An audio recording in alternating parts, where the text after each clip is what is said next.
Hello Jungle Tribe, how you doing? This is Sebastian Papworth. I'm a real estate broker, investor, and developer in the Riviera Maya. And today we have a very, very special treat for you. We are with Stephanie de la Villar. How you doing today, Stephanie? Very good. Yourself? Very good, above average. And I'm very, very happy to be able to talk with you and so that you can share all of your knowledge about real estate law, immigration. I mean, you know so many things about real estate law here. So you're the partner and co-founder of Sekuralaw, is this correct? Yes, partner. Okay, perfect. And how long have you been in Sekuralaw? I have been here 8 years. I'm counting. Awesome. Yeah. 8 years. Wow, that's a long time. So do you know how many real estate transactions you've been a part of? Tough I question. will say that maybe already thousands we can talk about. Yeah. Wow, wow. Okay, so just to give you an idea of how much knowledge she has. So our readers and our viewers asked us several questions. So we're going to shoot those legal questions, closing questions, questions about immigration, taxes, and just overall the legal closing process in the Riviera Maya. Okay, so let's start.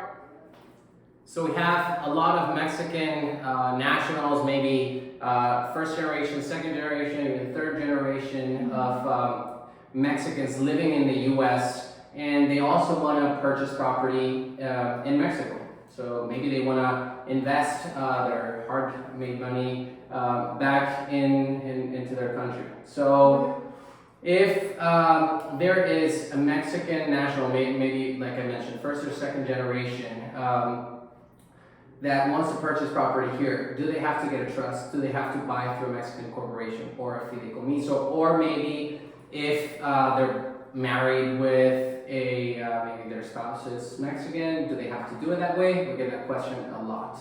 Yeah. It will depend in every case. Obviously that it has to be meticulously analyzed to be able to provide the right answer, because regarding family ties, it's different for every family. Every family has a story. So definitely what it comes first is that we have to assure if we can relate Mexican birth certificate with an ID of the person that wants to apply for buying here in Mexico, or buying directly by nationality, by Mexican nationality. So at the end, it is really important to have this birth certificate that proves and credits that you are Mexican. That will be the first step, the step one.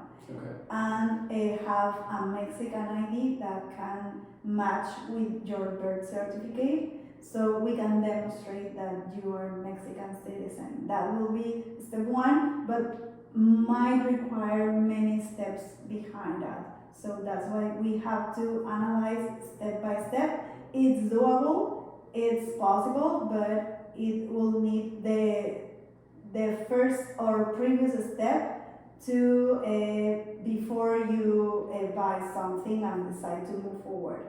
So you can be legally prepared when you sign the promissory contract and be certain about, yes, I'm buying as Mexican because I'm well prepared with all the documents before you take the decision, you know? Okay. And can you have double nationality? Of course. Okay. Yes, Perfect. Mexico allows to have multiple nationalities. The only fact that you have to consider that is you will be considered, of course, as a Mexican if you buy as a Mexican. So you cannot appeal for protection of the US or Canada government if you are buying as Mexican. That is really important to consider. Okay, perfect. And taxation, do you have to pay taxes in the US or in Mexico?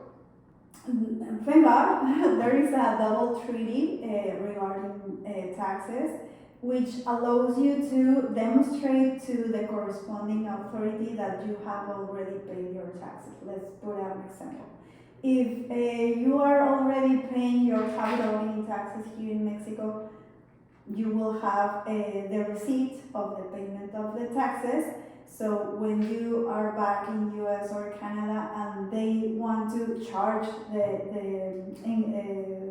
capital gain taxes again, you can show this receipt that you already paid your taxes in Mexico, and then due to this international treaty, you will be okay paying only taxes in Mexico.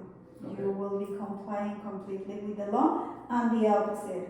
If you have, let's put another example, if you are receiving income from rentals and you already paid the income tax in Canada or in US, you can demonstrate that to the Mexican government, so won't be another taxation for the same income if you already paid the taxes in the other country that is part of the international treaty.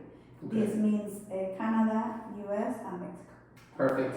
So maybe if you have great-great-great-grandmother that was born in Chihuahua or in Oaxaca, anywhere in Mexico, and you're a fellow paisano, and you're looking at this video, just make sure that you have your birth certificate, correct? Your own birth certificate, that's Mexican, Okay. and Mexican identification. Could be the INE Okay. or Mexican A passport. Mexican passport. Okay. And you can help getting those ties straight so that they can be able to get that birth certificate or that ID. Of course, we have an immigration area here in the law firm, so we can provide that assistance to make sure that we credit the family ties until you are able to get your birth certificate.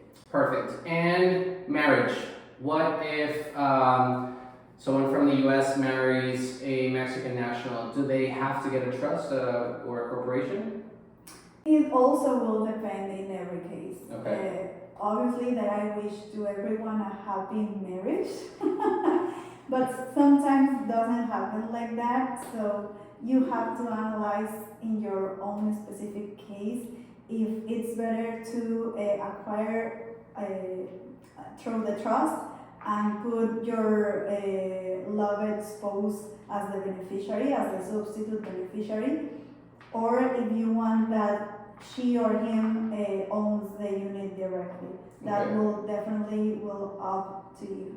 Okay. Those are the sensitive questions that we have to walk out of the office when you ask them to clients, right? So they can Exactly. talk Yes. about their... Better talk to each other before that meeting, so you are certain about what do you want for your future. We'll give you the heads up if that question is coming. Thank you so much, Stephanie. You are a world of information. Thank you so much for all the valuable content, all the valuable information that you've shared with the audience. What if there is someone that wants to purchase a property or wants help with immigration or taxes? How can they contact you? We have our website, it's Sekuralaw.com. And you can also find us in Instagram. We upload content every day. Useful content is Sekuralaw 2021. And also, well, you will have my WhatsApp number and my email address right there. So you can feel free to reach me. Thank you so much for inviting me to chat. This has been really enjoyable. Thank you very much, and thanks everyone for watching this content.